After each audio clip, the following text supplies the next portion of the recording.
ఏం చేస్తుంటావు? నేను ఫోటోగ్రాఫర్ అండి. ఎంత ఇస్తారు? అదే ఒక ఫోటోకు నెలకు ఎంత ఇస్తారు చెప్పుకోలేవా? మనం తిన్న ఫుడ్ కి బిల్ కూడా పే చేయలేడా? ₹100 హోటల్లో టిప్ ఇస్తారు. Thank you sir. Thank you. ఇది టిప్పేనండి, బిల్ ఆల్రెడీ కట్టేశాను. అయ్యయ్యో, నేనేం డబ్బున్నాను కాదండి, ఇది నా నెల జీతం. లక్కీగా నిన్నే పడింది.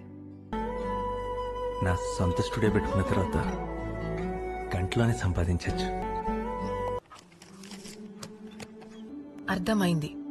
ఒకప్పుడు బిల్ పే చేయడానికే సరిగ్గా డబ్బులు లేవు.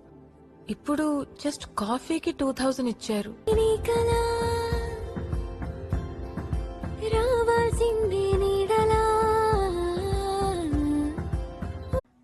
ఏం చేస్తుంటావు? నేను ఫోటోగ్రాఫర్ అండి.